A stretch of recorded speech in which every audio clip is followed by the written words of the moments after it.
বল খোদা বল, জলের ওপর পানি না পানির ওপর জল। আবার জীবনানন্দ বলেছিলেন, কোথাও জলকে ঘিরে অফুরান জল রয়ে গেছে। এবং ভারতীয় চলচ্চিত্রের এক জীবন্ত কিংবদন্তি গৌতম ঘোষের সঙ্গে আজকে আমরা কথা বলবো সিনেমার 10 দিগন্ত এবং রাজনৈতিক সম্ভাবনা নিয়ে। ফলে প্রথমেই স্বাগতম গৌতম ঘোষ, আপনাকে স্বাগতম। নমস্কার। গৌতমদা, প্রথম যে জায়গাটা যাব, তারকোভস্কি একবার বলেছিলেন যে বিমান চালকের পরে সবচেয়ে ডিপ্রেসিং জব হলো ফিল্ম মেকিং, মানে ডাইরেক্টরের জব। এত বছর ধরে তো আপনি ফিল্ম মেকিং করলেন, অ্যাজ এ ডাইরেক্টর কি মনে হয় বিষয়টাকে খুব ডিপ্রেসিং? তারকোভস্কি যেভাবে ব্যাখ্যা করেছিলেন, তারকোভস্কি যেটা ব্যাখ্যা করেছিলেন সেটা ওনার অন্য অনুষঙ্গ ছিল। জীবনের কতগুলো মুহূর্তে উনি ধাক্কা খেয়েছিলেন, কিন্তু আবার জেগে উঠেছিলেন। একটা বিমান চালকের ব্যাপারটা ছিল খুবই প্রতীকী। বিমান চালককে তাকে উঠতে হয়, তারপর অবতরণ করতে হয়।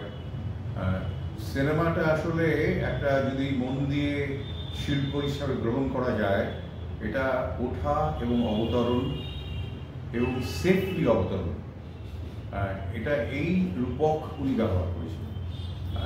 আমি কখনো ডিপ্রেসিং মনে করি না।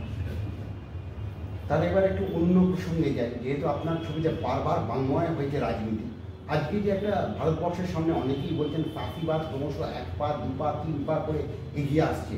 ফলে যেটা আনন্দ পট্টনায়ক বলছেন যে তার ছবি থেকে আরম্ভ করে মননের ওপর একটা ভয়ঙ্কর আক্রমণ চলে আসছে। এই যে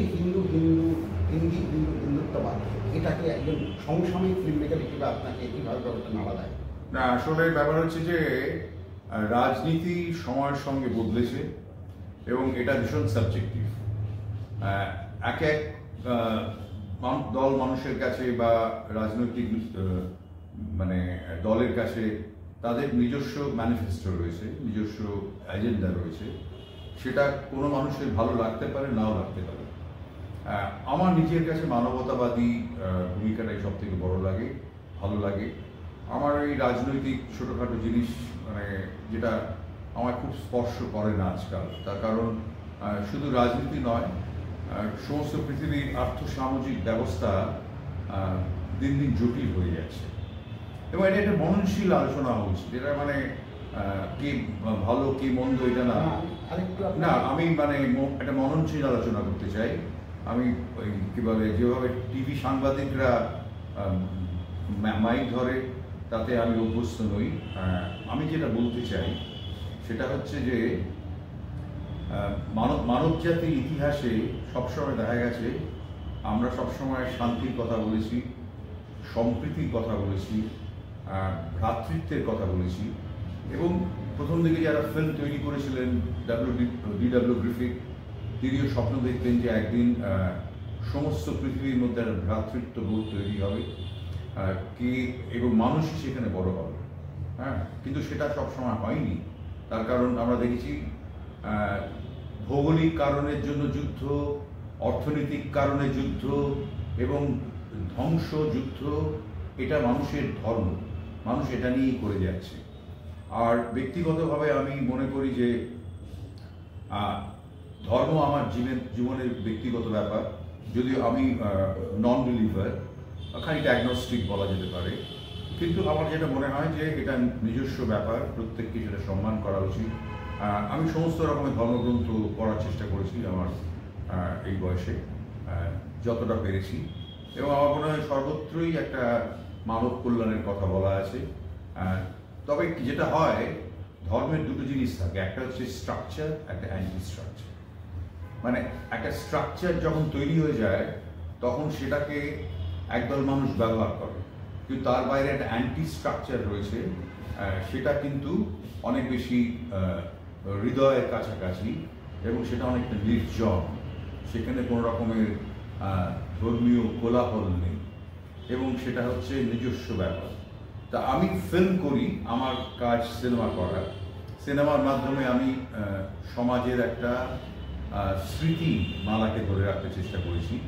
তার কারণ আমাদের ছোটোবেলায় মনে হয়েছিল যে ফিল্ম বা শিল্পের দ্বারা আমি সমাজের একটা পরিবর্তন আনতে পারবো। মাঝে মাঝে এনেছে পৃথিবীর ইতিহাসে। আমি কিছুদিন আগে ভলটেয়ার পড়ছিলাম।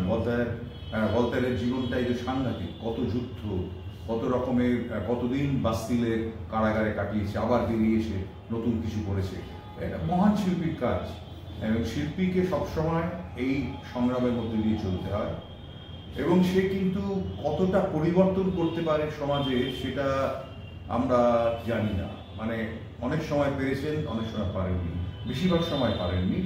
কিন্তু শিল্পীরা যেটা করেছে সিনেমার ক্ষেত্রেও তাই, একটা সময়ের স্মৃতিমালাকে ধরে রেখেছে।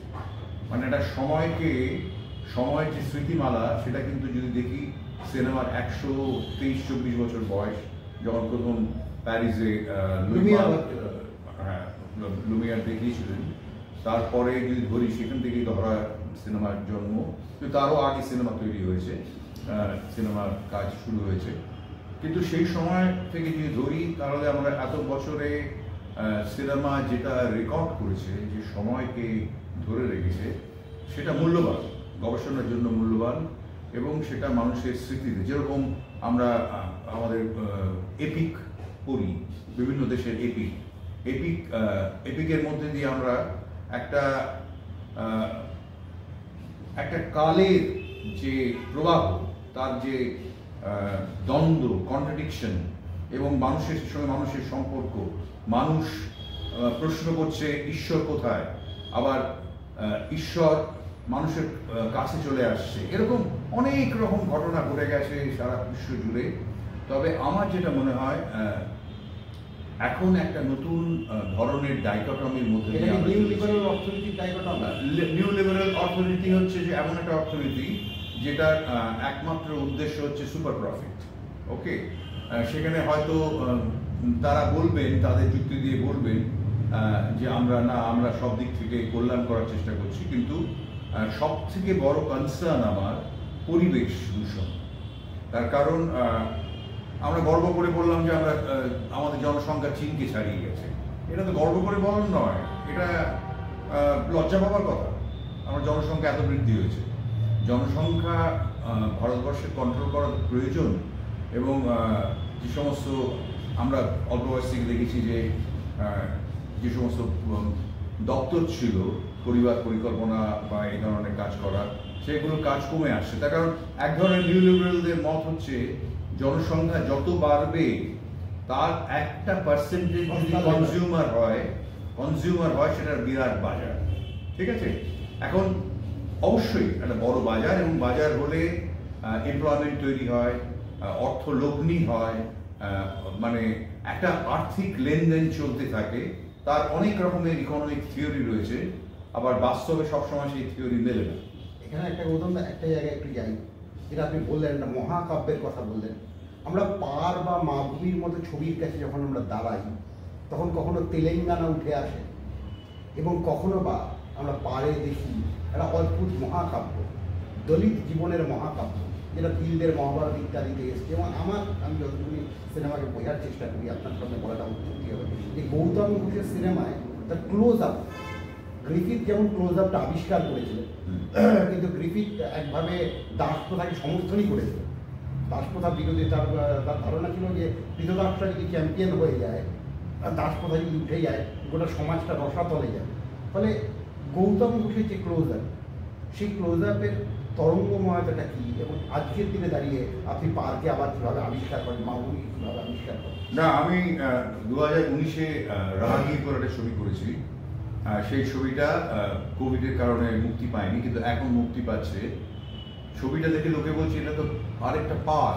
আমি বলি পার নয়, ছবিটা হচ্ছে মানবিকতার ছবি। অতি সাধারণ দুটি মানুষ, একটি পুরুষ এবং নারী, কি করে একজন বৃদ্ধার জীবন বাঁচালো নিজেদের দিনমজুরির কাজ স্যাক্রিফাইস করে, এবং সেটা করলো একটা প্রচণ্ড বৃষ্টির মধ্যে, একটা ভাঙা শকটে করে তারা পৌঁছে দিল হাসপাতালে। এটাও এক ধরনের পাপ। ফলে মানে আমি যে ভাবে শুরু করেছিলাম তার চরিত্র বদলে গেছে, দেখাটা বদলেছে, কিন্তু স্পিরিটটা একই হয়ে গেছে। কারণ রাগী ছবি অত্যন্ত মানবিক ছবি, এবং যে কটা ফেস্টিভ্যাল আমরা দেখিয়েছি সেখানে দেখি ইয়াং জেনারেশন একটা ফিল গুড একটা অনুভূতি নিয়ে হল থেকে বেরোচ্ছে, এবং আমাকে প্রচুর প্রশ্ন করেছে। আমি বলছি দেখো, যে ভারতবর্ষের কথা আমি দেখিয়েছি সেই ভারতবর্ষকে তোমরা দেখো না। তার কারণ সেই ভারতবর্ষ কিন্তু কনজিউমার ভারতবর্ষ নয়, অতি সাধারণ আদিবাসী সমাজ। তাদের মানবতার কাছ থেকে আমাদের শিক্ষা গ্রহণ করা উচিত।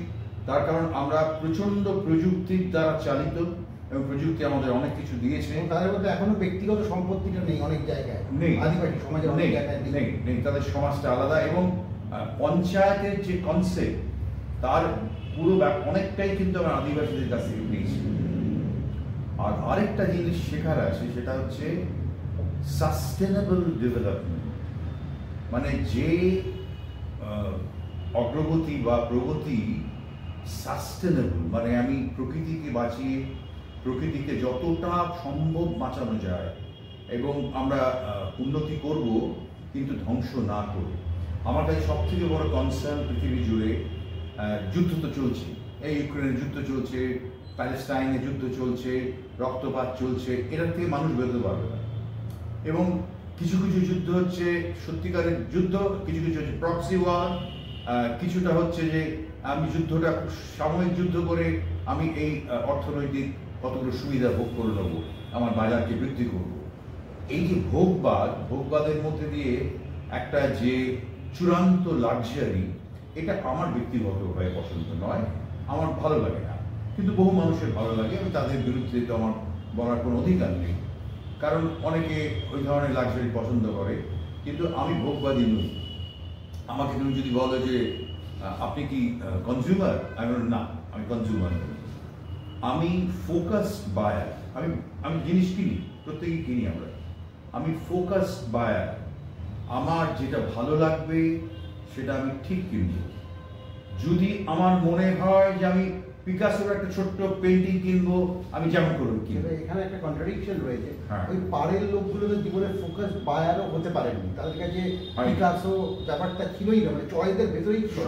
আমি বলি, এ প্রসঙ্গে আমি বলি, এই যে আমাদের বঙ্গীয় নবজাগরণ হয়েছিল, কোনো সন্দেহ নেই সেখানে বিরাট মনীষীদের জন্ম হয়েছে। মানে 100 বছরে জ্ঞান বিজ্ঞানের সমস্ত ক্ষেত্রে এত মনীষী, এটা বোধহয় এর একমাত্র উদাহরণ আমরা দিতে পারি এলিজাবেথান ইংল্যান্ড বা 4th সেঞ্চুরি BC গ্রিস।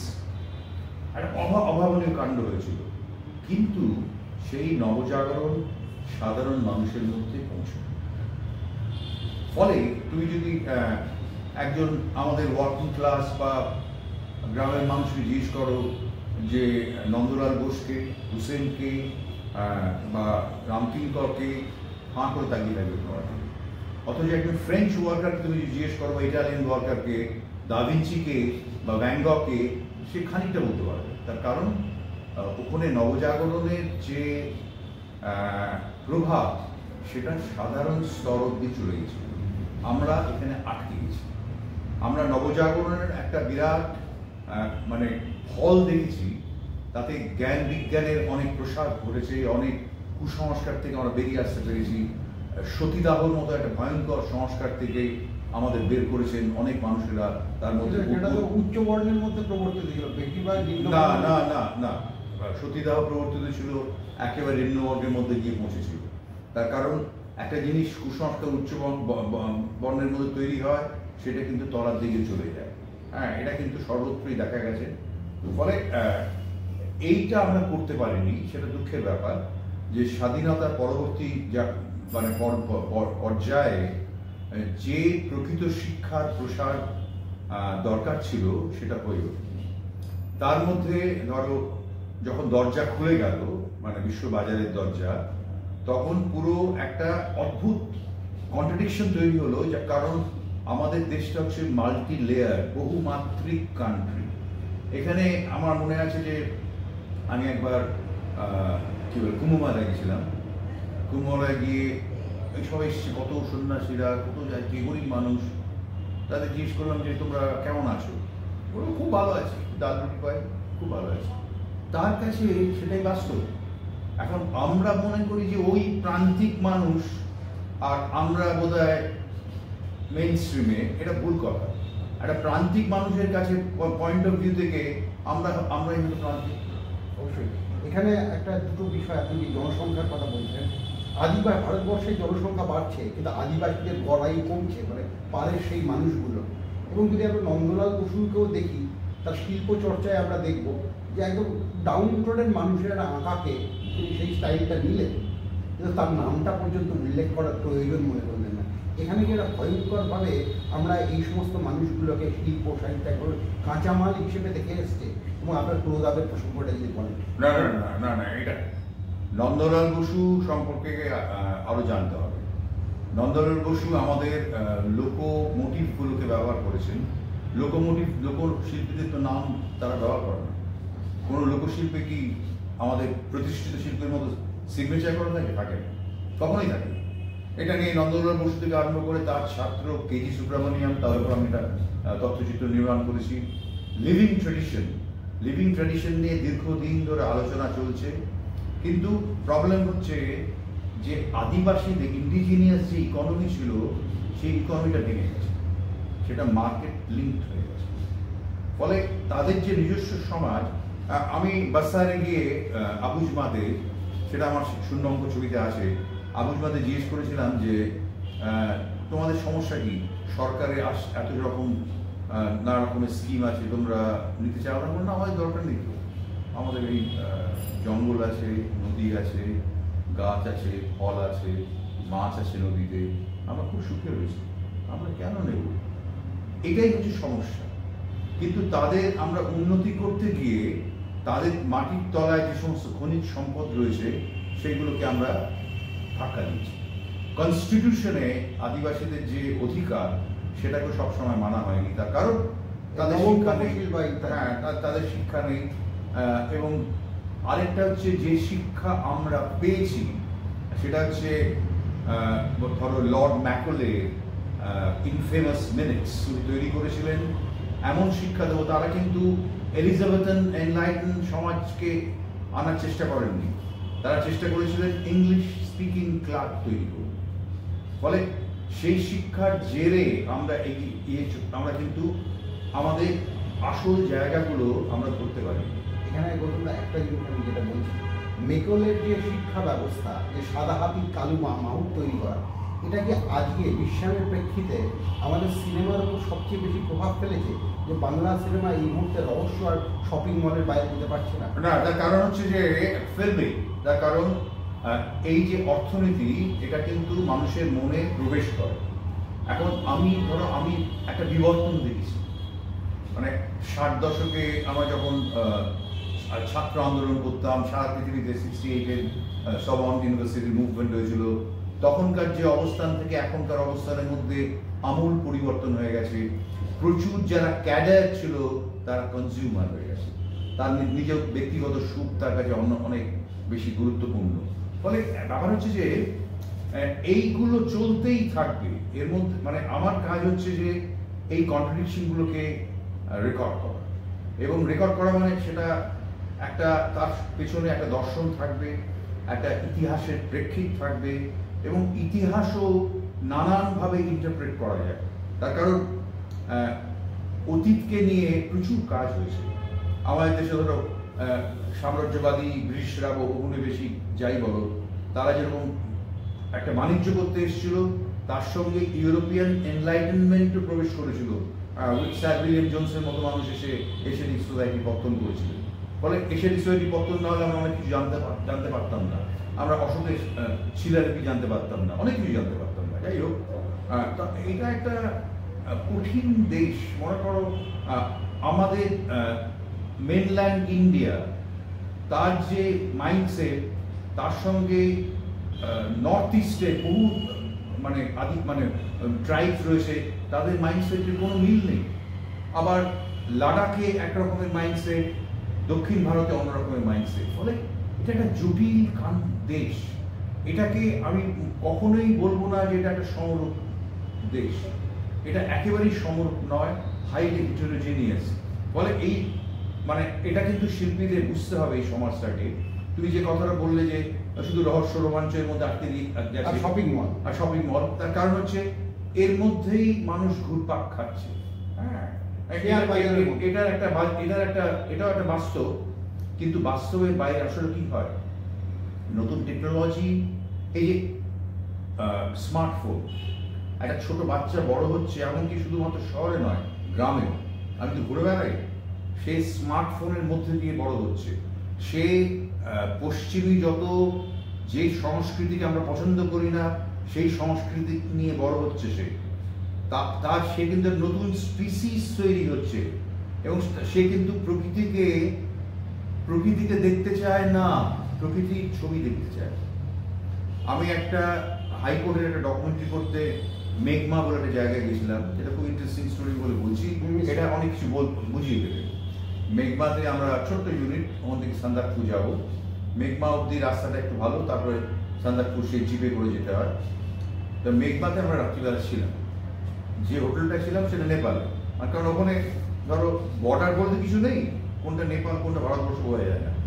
তা ওই হোটেলটাতেই থাকে লোকে, টুরিস্ট, আরও টুরিস্ট ছিল। তা সকালবেলা ব্রেকফাস্ট করতে গিয়ে আমার সঙ্গে সবাই আলাপ করতে এলো, যারা টুরিস্ট মানে সান্দাকফু যাচ্ছিল।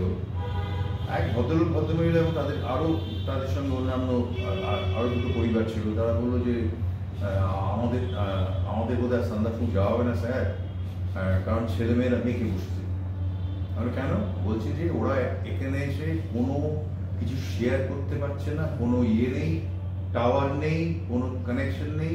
ওরা বলছে ফিরে চলো। আমরা বলছি তোমরা ওখান থেকে যে কাঞ্চনজঙ্ঘা এবং এভারেস্টের যে দৃশ্য দেখবে সেটা দেখবে না এতটা এসে? আর তো মাত্র 18 কিলোমিটার। হ্যাঁ, বলে না আমরা ওটা নেটে দেখে নেবো। মানে এটা হচ্ছে, তার মানে আমি বললাম যে নতুন স্পিসিস তৈরি হচ্ছে, সে কিন্তু ওটার মধ্যেই বড় হচ্ছে। এবারে আমি বললাম ওদের ডাকো। আমি বাইরে শুটিংয়ে গেলে একটা বিএসএনএল মোবাইল নিয়ে যেতাম, মানে তাদের অন্য কিছু করা যায় না, ফোনটা করা যায়, কানেক্ট করা যায়। সেটাও কিন্তু ওখানে একটা পয়েন্ট থেকে ফোন করা যায়। তাই আমি ওদের ডেকে বললাম যে তোমরা একটা কাজ করো, আমার ফোনটা নিয়ে আমার বেরোতে আরও 1.5 ঘন্টা বাকি, তোমরা 1-1.5 ঘন্টা যত পারো বন্ধুদের সঙ্গে ফোনে কথা বলে, হ্যাঁ, কিন্তু ফোনে কথা বলে নিয়ে শান্তি করে বাবা মার সঙ্গে তোমরা সান্দাকফু যাও। এতটা কষ্ট করে ওনারা এসছেন বলে। এটা কিন্তু এই ব্যাপারটা, ঘটনাটা আমার খুব ভাবিয়েছে যে তার মানে সে কিন্তু সারাক্ষণ এভারেস্ট দেখছে নেটে, কাঞ্চনজঙ্ঘা দেখছে, সে ফিজিক্যালি আর দেখতে চাইছে। এটা একটা অসাধারণ জায়গা। এটা এখানে একটা প্রশ্ন আমার মাথায় উঁকি মারছে। সত্যিটা একবার জিজ্ঞেস করা হচ্ছে আপনার ছবির ভাষাটা কি বলছেন, একটা অবিরল, একটা কি বলবো, অনন্ত কনফ্লিক্ট, ওল্ড ইন্ডিয়া বনাম নিউ ইন্ডিয়া।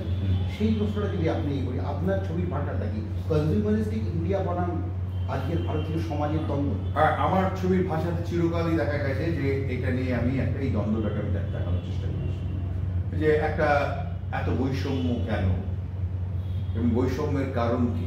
এটা কিন্তু আমার ছবিতে বারবার ফিরে এসছে, এবং এটা সবসময় খুব রাজনৈতিক হয়েছে তা নয়, একটা সমাজ বিজ্ঞানীর মতো আমি সেটা দেখার চেষ্টা করেছি। এবং মাঝে মাঝে নিজেকে মনে হয়েছে আবদরের মতো, প্রবন্ধের মতো সিনেমাও হয়নি। হ্যাঁ হ্যাঁ, না প্রবন্ধের মতো হয়নি, কিন্তু কারণ প্রবন্ধের মতো সিনেমা আমাদের দেশের লোকেরা দেখতে চায় না, কিন্তু আমার এখন করার ইচ্ছে আছে। আমার এই রাহাগি ছবিটার পরে নতুন যে ছবিটা তৈরি হয়েছে, একটা ইন্ডো ইটালিয়ান কো প্রোডাকশন, এটা মাল্টিলিঙ্গুয়াল ছবি, হিন্দি, ইংরেজি এবং ইটালিয়ান ভাষায়। এটা খানিকটা জার্নি এবং খানিকটা প্রবন্ধের মতো, প্রবন্ধ স্বপ্ন সব মিলিয়ে। ফলে এইগুলো মানে এমন ইন্টারেস্টিং দেশটা আমাদের, যে এক এক জায়গায় গেলে মনে হয় যে আমি জীবনে কিছুই শিখিনি, এর কাছ থেকে আমার শেখার আছে। এরকম একটা মনে হওয়া যদি শেয়ার করেন। মনে হয় মানে আমি আমার দ্বিতীয় ছবি দখল করেছিলাম যখন, কানাই চট্টা বলে একটা জায়গায় আমি শুটিং করেছিলাম। সেটা হচ্ছে যেখানে বঙ্কিমচন্দ্রের কপালকুণ্ডলার প্রেক্ষাপট, রসুলপুর নদী আর মানে গঙ্গার মোহনার কাছে একটা জায়গা, একটা চর, তার দূরে একটা ঘেরি বাঁধ রয়েছে। তা আমি বললাম যে মেন আপনারা যেখানে থাকেন এই জায়গাটা আমার খুব পছন্দ, সেখানে শুটিং করবো, এখানে আমি একটা সেট তৈরি করবো। ওখানকার যে মুখিয়া ছিলেন, প্রধান, গ্রামের প্রধান, সে বললো যে আমরা আসলে কিন্তু সরকারি ডকুমেন্টের বাইরে, আমরা এখানে এত ঘর বাস করছি, কিন্তু আসলে ওই ড্যামটা অব্দি নোম্যান্স ল্যান্ড কি ওটা? এটা নোম্যান্স ল্যান্ড, মানে ওই ড্যামের এদিকে রিস্কি এরিয়া, যে কোনো সময় নদীর বা সমুদ্রের জোয়ার এসে এটাকে ভাসিয়ে নিয়ে যেতে পারে। আর ড্যামের ওপাশটায় এটা হচ্ছে মানে ব্রিটিশ আমলের এম্বাঙ্কমেন্ট যেটা করা হতো, ওপাশটায় কিন্তু অফিসিয়াল গ্রাম। তাই আমি এখানে রয়েছে, আপনাদের ভয় করে না? বলবো যে একটা জিনিস দেখবেন, আপনি আমাদের যে দোতলা মাটির বাড়ি ওপরে গিয়ে দেখুন তো, ওখান থেকে কি দেখতে পান? আমি দেখলাম যে ওখান থেকে ড্যামের যে হাইটটা তার ওপরটা আমি দেখতে পাচ্ছি। আমি অনেকক্ষণ ভাবলাম যেটা এরা তো কোনো আর্কিটেক্ট নেয়নি, এদের কিন্তু পুরো জ্ঞানটা হচ্ছে নেটিভ উইজডম, প্রকৃতির সঙ্গে থেকে শেখা। এবারে হিসাব করে দেখা গেল পুরো গ্রামটার হাইটটা হচ্ছে ড্যামের হাইটের ওপরে। এটা হচ্ছে শিক্ষা। এই যে মানুষরা ওখানে তৈরি করেছে, যে সাহেবরা ওখানে ড্যাম দিয়েছে, তার মানে ওই হাইটটা নিশ্চয় তার যুক্তি আছে। ফলে যখন যদি সমুদ্রের জলোচ্ছ্বাস আসে আমরা দোতলায় চলে যাব, কিচ্ছু হবে না। একটা অসাধারণ জায়গায় গেলেন। এই প্রকৃতি এবং জীবনের গল্প বোধহয় গৌতম বুদ্ধের ছায়াছবির একটা অন্যতম জায়গা। আমরা যদি শঙ্খচিলকে একভাবে দেখি, মনের মানুষকে দেখি, এবং যদি আমরা ওই ছবিটা দেখি কমল কুমারের অন্তর্জলি যাত্রা দেখি, সেখানে কিন্তু প্রকৃতির সাথে আপনার একটা গভীর সম্পর্ক ছিল। এই তিনটে ছবির প্রেক্ষাপট এবং এই তিনটে ছবিতে প্রকৃতি কীভাবে এসছে যদি একটু ব্যাখ্যা করেন। আমি প্রকৃতির সন্তান, আমি প্রচুর ঘুরে বেরিয়েছি ছোটবেলা থেকে। আমার সৌভাগ্য হয়েছে বাবা মা নিয়ে গেছে বহু জায়গায়। পরবর্তীকালে আমি ছাত্র জীবনে প্রচুর ঘুরে বেড়াতাম, ক্যামেরা নিয়ে ঘুরতাম, এবং আমার মনে হয় যে প্রকৃতির সঙ্গে থাকাটা, তার ছন্দ বোঝা, পদ্মা নদীর মাঝে তো বিরাটভাবে আছে। মানে সারা বছরে যে পদ্মার চেহারা বদলে যায় বিভিন্ন মরশুমে, এবং কিন্তু আমরা প্রকৃতিকে ধ্বংস করেছি। মানে প্রচুর নদীপথ নষ্ট হয়ে গেছে, নদী শুকিয়ে গেছে। এই প্রকৃতির যে মানে একটা ছন্দ, নদীর ধারে বসলে তার যে কুলকুল আওয়াজ, সেটা কিন্তু আমার স্নায়ুর মধ্যে কাজ করে। আমার খুব ভালো লাগে। আমার একটা কোনো ক্লাবে গিয়ে 3 ঘন্টা কাটানোর থেকে আমার গঙ্গার পাড়ে একা বসে থাকতে খুব ভালো লাগে। আমি অনেক বেশি শান্তি লাভ করি, কল্পনাও আসে, হয়তো কল্পনাও আসে, আনন্দ আসে। আমি যখন হুগলি নদীর ধারে যাই, ভালো তো লাগে, পাশাপাশি আমার মনে একটা ইতিহাস ভেসে আছে।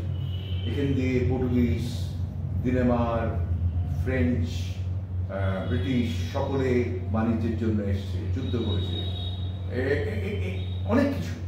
ফলে আমি মানে আমার নতুন ছবিতেও এই নর্মদা নদীর একটা প্রবাহ রয়েছে, যেটা ইটালিয়ান নর্মদা নদীর প্রবাহ রয়েছে। ফলে এটা মানে আমার নিজের ভালো লাগে। আমার মনে হয় যে আমি নিজেকে আরো জানতে পারি প্রকৃতিকে। আমি যার ফলে আমার একটা সুবিধা আছে, আমি চট করে এত ঘুরেছি বলে আমি পদ্মা নদীর মাঝে সবাই বলতো যে গৌতম আছে পঞ্জিকা, আমি বলে দিতে পারতাম আজকে বিকেলে ঝড় হবে, আমরা ঝড়ের সিকোয়েন্স রাখবো। এটা আমার করতে করতে হয়ে গেছে। আমি অন্তর্জলি যাত্রায় জোয়ার পাটাটা ক্যালকুলেট করে করেছিলাম।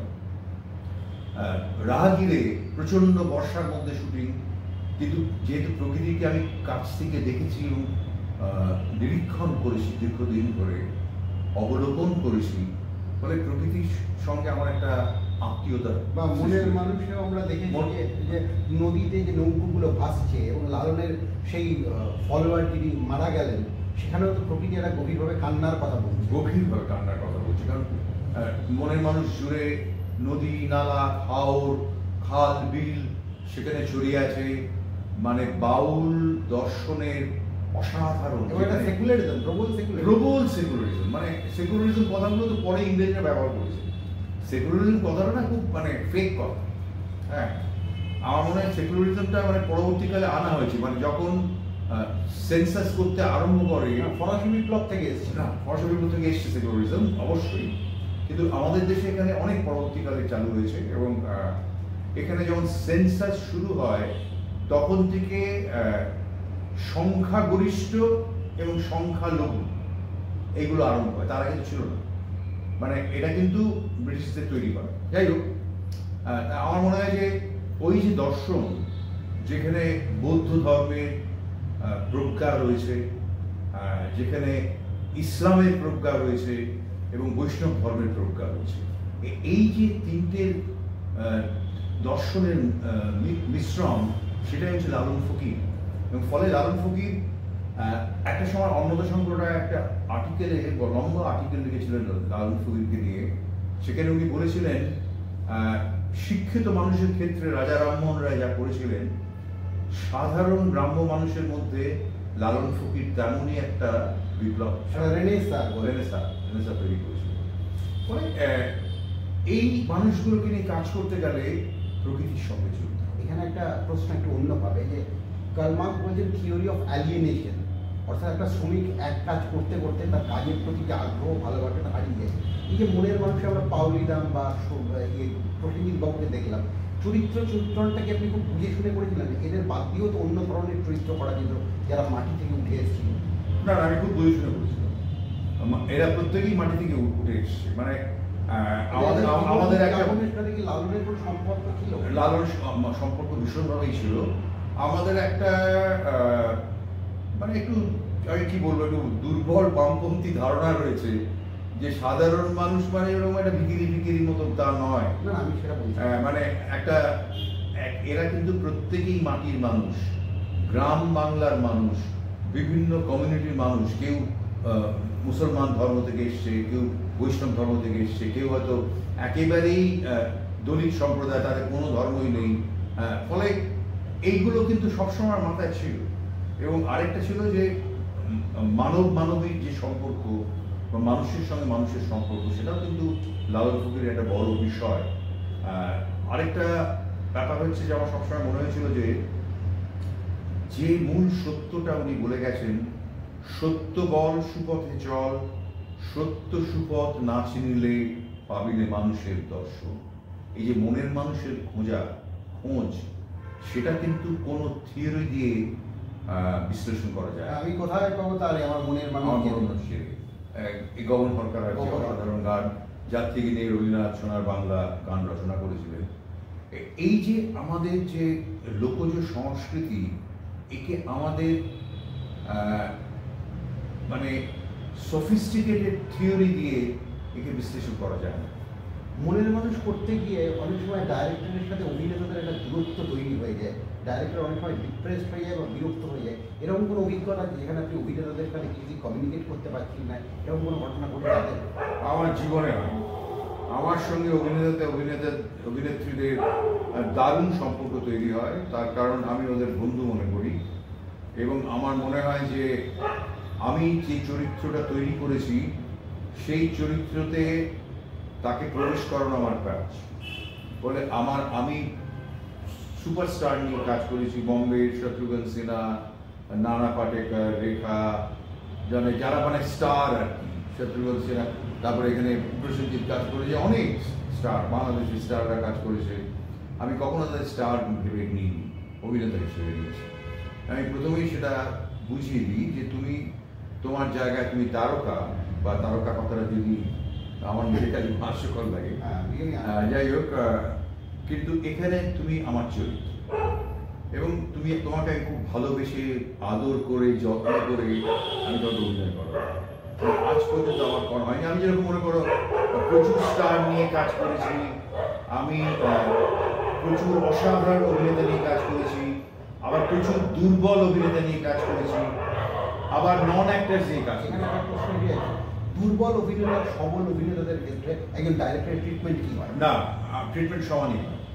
যে আমি সৌমিত্রদাকে নিয়ে কাজ করেছি, আমি জানি সৌমিত্রদা এই চরিত্রটার লাইনগুলো জানে, কি বলতে হবে জানে, তার আগে আমরা আলোচনা করেছি। তারপরে সৌমিত্রদাকে যদি মনে হয় সৌমিত্রদা না, এটা আপনাকে এইটা এক্সপ্রেস করার দরকার নেই, সৌমিত্রদার সঙ্গে সঙ্গে বাবু একদম তুমি ঠিক, হ্যাঁ বাবু বলো বাবু বলতেন মজা করে, হ্যাঁ তুমি সিনেমা করছো ঠিক, তুমি ক্যামেরার মধ্যে দিয়ে দেখছো, তাহলে এতটুকু বলার দরকার নেই। ফলে এমন একটা অভিনেতা, তাকে ছেড়ে দেওয়া যায়, কিন্তু তাকে যদি বলা যায় যে এটা আমার মনের মতো হলো না, সে কিন্তু সেটা গ্রহণ করে।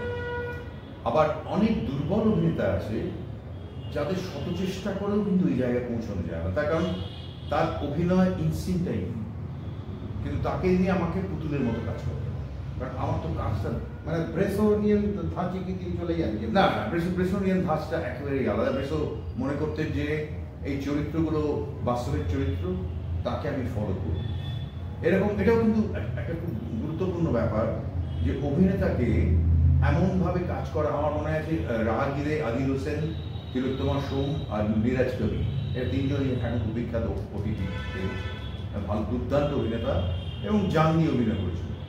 বুজানে যখন ছবিটা প্রিমিয়ার হয়, আমাকে যখন সাংবাদিক জিজ্ঞেস করেন, আচ্ছা আপনি কি কোন গ্রামের লোকজনদের নিয়ে কাজ করেছেন, আমি বললাম যে এটা কমপ্লিমেন্ট, এরা প্রত্যেকেই প্রফেশনাল অ্যাক্টর, কিন্তু ওইরকম চরিত্র হয়ে উঠতে পেরেছে। এখানে একটা প্রশ্ন করি আপনাকে, একটু অন্যদিকে, যে ধরুন একটা ফিল্ম মেকারের সারা জীবনে স্বপ্ন থাকে যে পাড়ের মধ্যে একটা ছবি করবে। এর প্রতিটা প্রথম দিকে একবার বলেছিলেন যে পথের পাঁচালী আমার খুব আবেগ দিয়ে বানানো ছবি, অনেক ভুলটুলও করতে পারি, কিন্তু আমি যদি ওরকম ছবি আর জীবনে করতে পারবো না, ওটা একবার হয়ে যায়। বা মা ভূমির মতো ছবি, সেখানে একটা আমরা অন্য উচ্চতার গৌতম ঘোষকে পাই, কিন্তু দেখা ইত্যাদি থেকে কি সেই উচ্চতার গৌতম ঘোষ ক্রমশ কম্প্রোমাইজিং গৌতম ঘোষে পরিণত হবে? একেবারেই নয়, দেখা অত্যন্ত গুরুত্ব। আমার নিজের প্রিয় ছবি, সেখানে দৃষ্টি যার আছে, যার দৃষ্টি নেই, এরকম একটা রূপক তৈরি করা হয়েছে। অনেকের দৃষ্টি থেকেও সে দেখে না, আবার অনেকের দৃষ্টি না থাকলেও সে অন্তর্দৃষ্টি দিয়ে দেখে।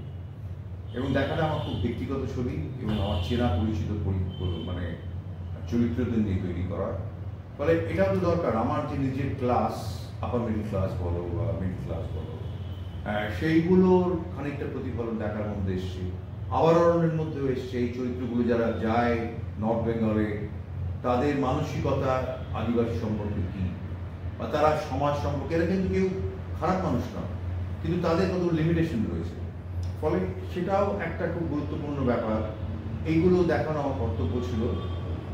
মানে সব ছবি এক ধরনের হয় না। মা ভূমিতে আমার প্রথম ছবি তেলেঙ্গানা কৃষক আন্দোলনের প্রেক্ষাপটে, তার একটা অন্য উত্তেজনা ছিল, কিন্তু পরবর্তীকালে আমি এখন যখন পরিক্রমা করেছি, এর মধ্যে সাংঘাতিক উত্তেজনা আছে। কীভাবে একটা ছোট বাচ্চা ছেলে, সে তার নিজের বাবার জন্য জমি কেনার জন্য লড়াই করে যাচ্ছে, সে তার বাবার জমি হারিয়েছে। এবং আরেকটি বাচ্চা ইটালিতে, তার মা নেই, একজনের মা নেই, একজনের মাতৃভূমি নেই। এখানেও কিন্তু একটা আবেগ দ্বন্দ্ব রয়েছে। ফলে আমার, এবং আমি প্রচুর তথ্যচিত্র নির্মাণ করি, মানে আমার মনের মতো তথ্যচিত্র। আমি বিসমিল্লাহ খানকে নিয়ে করে অনেক কিছু শিখেছি, দালাই লামার সঙ্গে কাজ করে অনেক কিছু শিখেছি, কেজি সুব্রমণিয়ামের মতো মানুষের কাছে শিখেছি, মানে অসংখ্য। মানে যখন আমি বিভিন্ন জায়গায়, আমি রাজস্থানের উপর ছবি করেছি, প্রতিটি জায়গায় গিয়ে মনে হয়েছে যে কি অদ্ভুত বৈচিত্র্য আমাদের সংস্কৃতি। তার ফলে প্রতি মুহূর্তে আমার কাছে এটা একটা শিক্ষার একটা, মানে ফিল্ম মেকিংটা আমার কাছে একটা শিক্ষাক্ষেত্র, দুটো দিক থেকে। একটা হচ্ছে মানুষকে জানা, সমাজকে জানা, প্রকৃতিকে জানা, আরেকটা হচ্ছে প্রযুক্তির পরিবর্তনের সঙ্গে সঙ্গে আমি নিজেকে আপডেট করে চলেছি। এটা ভীষণ গুরুত্বপূর্ণ, কারণ আমি দেখেছি আমার অভিজ্ঞতায় বহু টেকনিশিয়ানস তারা নতুন প্রযুক্তিকে গ্রহণ করতে না পেরে তারা জবলেস হয়ে গেছে। কিন্তু আমি সেটা কখনো বলি, আমি নতুন টেকনোলজি জানতে আমার ইচ্ছে করে, তার কারণ cinema was born with a diagram, এটা পরিবর্তনশীল। সাদা কালো থেকে মানে মানে নির্বাক ছবি থেকে সবার থেকে, তারপরে ব্ল্যাক অ্যান্ড হোয়াইট থেকে রঙিন, একটার পর একটা পরিবর্তন, অ্যানালগ থেকে ডিজিটাল, এবং অ্যানালগের কত রকমের অ্যানালগ নিয়ে কাজ করেছি আমরা। ডিজিটাল যখন প্রথম আরম্ভ হয়েছিল, তার থেকে এখন অনেক পরিবর্তন হয়ে গেছে। এখন তুমি মোবাইলে শুট করছো, হ্যাঁ। ফলে সবসময় জানতে হবে যে নতুন টেকনোলজিকে জেনে ব্যবহার করতে হবে। যদি না জেনে আমি ব্যবহার করি, সেগুলো খুব গিমিক হয়ে যাবে, পুরো ব্যাপারটা যন্ত্রই করে দেবে। এখন তোমার ইউজার ফ্রেন্ডলি যন্ত্রই সব তুলতে, এআই বই লিখে দিচ্ছে, হয়তো এআই হয়তো ডাইরেক্ট করবে, কোনো অসুবিধা নেই। কিন্তু আমার মনে হয় যে টেকনোলজির সঙ্গে মানুষের মনন, মানুষের চিন্তা, এইগুলো থেকে যাবে। উম্বেরতো একবার পরশুদিনের লেখা পড়ছিলাম যে মাঝে মাঝে মনে হয় টার্ন ব্যাক দ্য ক্লক, ওরা একবার দেখি কি হতো। মাঝে মাঝে মনে হয় এগুলো জানা দরকার। ওই জন্য নতুন প্রযুক্তি এবং নতুন চিন্তাধারা মানুষকে বলে যে অতীতকে ভুলে যাবে, তোমাকে রোজগার করতে হবে, আনন্দে থাকতে হবে, বড় হতে হবে, অতীতকে ভুলে যাবে। অতীতকে ভুললে তুমি অচিরেই বৃদ্ধ হয়ে যাবে। রিচ ইজ গ্লোরিয়াস, এখন হ্যাঁ, রিচ ইজ গ্লোরিয়াস। আমি এক্সাম্পল দিই, মানে টলস্টয় মিউজিয়ামে গিয়ে আমি দেখেছিলাম ওনার রুটিনটা কি ছিল।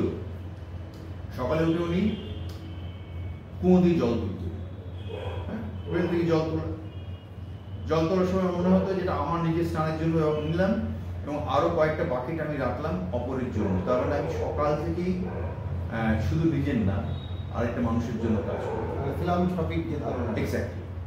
এবারে আমি আমার কিছু জমি জমা ছিল, তার হিসাবপত্র নিয়ে বসতে হতো। তারপর আমি লিখতে বসতাম, লেখার পর বিশ্রাম নিতাম।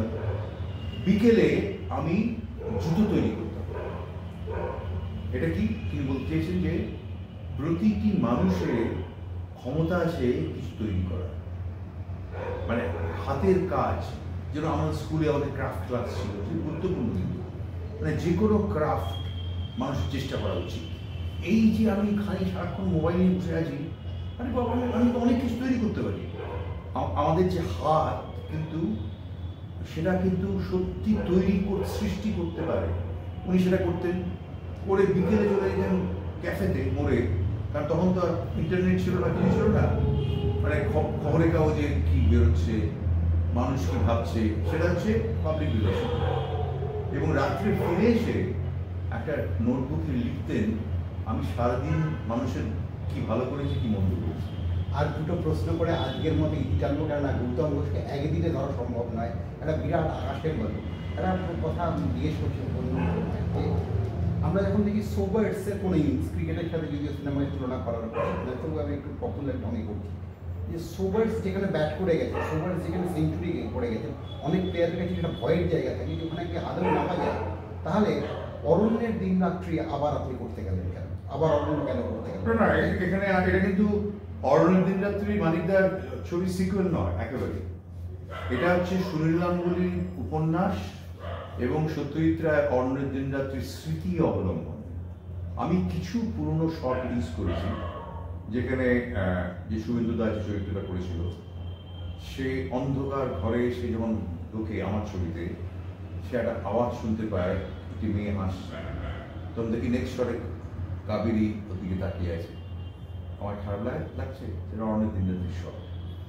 এটা স্মৃতির মতো, মানে আমি কখনোই মানে অরণ্যের দিন রাত্রি করতে চাই আমি, এবং তার প্রেক্ষাপট আলাদা। 34 বছর পরে আমি সেই অভিনেত্রীদের ব্যবহার করেছি, সেই চরিত্রগুলোকে ব্যবহার করেছি আরেকটা প্রজন্মকে নিয়ে।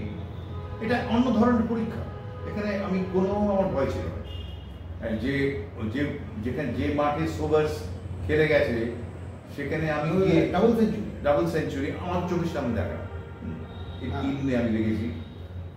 এবং সেখানে আমি খেলতে পারবো না তা নয়, সেখানে কিন্তু যেখানে সোভার্স খেলে গেছেন সেখানে কিন্তু তেন্ডুলকর গিয়ে খেলেছেন। বলে এটা একটা পরম্পরা, মানে একজন ওখানে দারুণ কাজ করেছে বলে আমি সেটা করতে পারবো না, ওই কনফিডেন্সটা না থাকলে কিন্তু কাজ করা যায় না।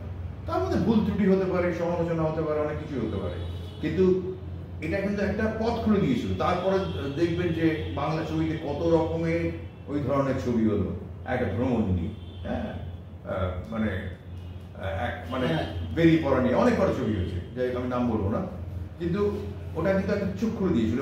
এখনো আমার অভিনেত্রীরা যারা খুব যিশু, শাশ্বত, সব ছোট ইয়াং ছিল, বাচ্চা ছিল, ওরা এখনো বলে যে এরকম একটা আউটডোর দুটো জেনারেশনের সঙ্গে তুমি আর করবে না, আর কিছু করো না, মানে তার মানে ওদের মধ্যে দেখা হলেই বলবে কবে করবে। তার কারণ হচ্ছে যে টাবু, দেখা হলেই বলবো তোমরা আটা কাজ করবো না, এরকম। শর্মিলা আমাকে বলেছে, আচ্ছা তুমি আরেকটা কিছু ভাবছো না, মানে কারণ শর্মিলা তো অরণ্যের দিন রাত্রি 34 বছর পর আমার ছবিতে বলেছে, তারপরেও প্রায় 20 বছর কেটে গেছে। বলে আমার মনে হয় যে সিনেমা হচ্ছে এমন একটা জিনিস, যেটা আমি আগেই বললাম, সিনেমা দিয়ে আমরা পৃথিবীর পরিবর্তন আনতে পারিনি, কিন্তু কালেকটিভ মেমোরিজ অফ পিপলকে ধরে রাখতে পেরেছি। এবং এটা একটা সত্যজিৎ রায় বা পরিচালকরা যে মালা গাঁথতে আরম্ভ করেছিল, আমিও কিন্তু খানিকটা মালা কিনেছি। ফলে সারা পৃথিবী জুড়ে যে চলচ্চিত্র নির্মাতারা তৈরি করছেন তারা কিন্তু একটা বিরাট লম্বা মালা গাঁথছে, সেখানে তো আমি যদি দুটো ফুল গাঁথতে পারি তাতেই আমি খুব সন্তুষ্ট। অসাধারণ একটা জায়গা বললেন। আজকের মতো শেষ প্রশ্নে আমরা যাব। অরণ্যের দিনরাত্রির কথা বলতে গেলে শর্মিলা টেগরের ওই কথাটা ভেসে আসে, সবই তো ঠিক আছে, ওই চৌকিদারের চাকরিটা কি হবে? আগে একটা ভয়ঙ্কর একটা আর্তনাদ। এই আর্তনাদটা কি যে ইটালীয় প্রোডাকশনে আপনি যে ছবিটা করছেন, তার আগে আরেকটা ছোট্ট প্রশ্ন। এই আর্তনাদটা আমরা ঋত্বিক ঘটকের মধ্যেও দেখেছি, যে বাংলার ভান্না, তিনি একটা ট্রেনকে অন্যভাবে দেখছেন, ট্রেনটা একটু থেমে যাচ্ছে, কোনো ট্রেন নেই, কোমল গান ধরে। আজকে 2024-এ ঋত্বিক ঘটককে আপনি কীভাবে আবিষ্কার করেন? আমি ঋত্বিকদাকে সবসময় আবিষ্কার করি, বিশেষ করে আমি যখন সংকোচিত করছি আবিষ্কার করি যে আরেকবার নতুন করে দেশভাগের যে ভয়ঙ্কর যন্ত্রণা এখনো সেটা চলেছে, তার সমস্যা এখনো চলেছে প্রতি মুহূর্তে। যার জন্য আমি এই কথাটা বললাম, আমরা ওই একটা পরম্পরাকে নিয়ে চলি, মানে আগে যারা কাজ করে গেছে। এবং যে আর্তনাদের কথা বললেন, আর্তনাদটা অনেক সময় খুব জোর করে আর্তনাদ দেখালে সেটা কিন্তু বেশি দিন স্থায়ী, অনুরণনটা কমে যায়।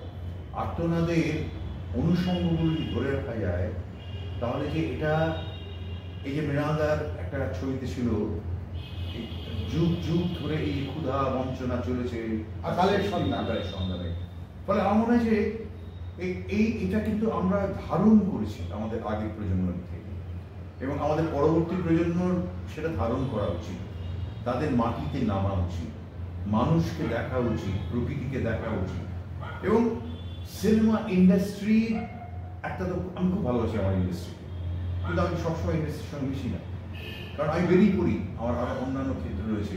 আমি প্রচুর আমার চিত্রকর বন্ধু রয়েছে, মিউজিশিয়ান বন্ধু রয়েছে, ফলে আমাকে আরো জানতে হবে। আমি যদি একটা জায়গায় আটকে পড়ি, তাহলে কিন্তু ওই আর্তনাদ, তার যে অনুরণন, সেটা কিন্তু আমি করতে পারবো না। আজকের মতো শেষ প্রশ্ন করব। আমার না, একটু শেষ হয়ে গেল না, একটা এই লাস্ট প্রশ্ন। আবার শেষ করছো? হ্যাঁ, শেষ মানে শেষের শুরু। শেষের শুরু। না, শেষের শুরু নয়, ঠিক আছে। যাই হোক, আমরা এই জায়গায় যাবো। আপনি যে ইটালীয় প্রোডাকশনে যে ছবিটা করছেন, সেই ছবিটা সম্পর্কে আমি একটু ইটালিয়ান ছবিটা আমার শেষ হয়ে গেছে। ছবিটা কোভিড, ইটালিয়ান শুটিংটা হয়েছিল কোভিডের ঠিক আগে সাউথ ইটালিতে, মানে প্রচিদা বলে একটা আইল্যান্ডে আর নেপলসে।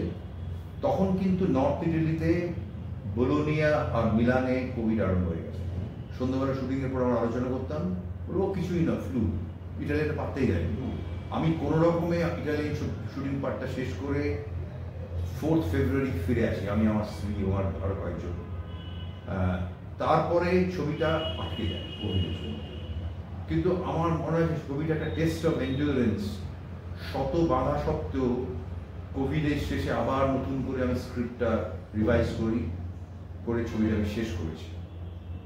ছবিটা শেষ, এখন ইউরোপিয়ানরা এটা কোনো একটা বড় ফেস্টিভ্যালে প্রিমিয়ার করবে, তারপর ভারতবর্ষ এবং ইউরোপের যে কটা দেশ সেখানে মুক্তি পাবে।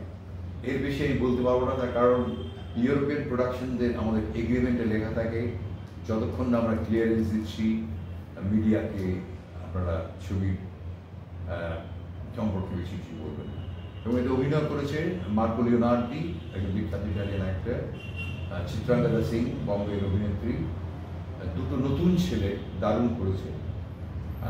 আর কিছু কিছু চরিত্রে অনেকে আছে, অরিজিৎ একটা চরিত্র করেছে, তারপরে গৌতম বলে একটি ছেলে, গৌতম সরকার, নাটকের লোকের চরিত্র করেছে। এবং মধ্যপ্রদেশের থিয়েটার গ্রুপ থেকে আমি অনেককে নিয়েছি, দারুণ তারা। ফলে আমি খুব আনন্দ করে কাজ করেছি। আমরা দুটো দেশের ক্রু এবং বিশ্বায়নের গল্প, বিশ্বায়নের গল্প, এবং দু দেশের ক্রু এবং অভিনেতা অভিনেত্রীরা একসাথে কাজ করেছে। ফলে দারুণ অভিজ্ঞতা। এখন দেখতে হবে ছবিটা বেরোনোর পর মানুষ কীভাবে নেয়। ফলে যে কথা আগে বলিনি সে কথা এবছর বলো, শক্তি চট্টোপাধ্যায় বলেছেন। এবং সেই অনন্ত কথা, ভারতবর্ষের কথা যে অমৃত সমানের মতো জ্বলে জ্বলে ওঠে, বেজে বেজে ওঠে, সেই অনন্ত কথার সফরমালায় আমরা গৌতম ঘোষের সঙ্গে গেলাম। আমাদের অনুষ্ঠান কেমন লাগছে অবশ্যই জানাবেন, ভালো লাগলে সাবস্ক্রাইব করবেন, মতামত জানাবেন। ফলে গৌতমদা, ধন্যবাদ। দর্শকদের কিছু বলবেন? কথামুখের দর্শকদের একটাই কথা বলবো, চোখ কান খোলা রাখুন, ভালো থাকুন। অসাধারণ কথা, কেননা দৃশ ধাতু থেকে দর্শন এসছে ভারতে, ফলে ভারতের দর্শন আর ইউরোপের ফিলসফি এক নয়, ভারতের দর্শন কিন্তু দেখা।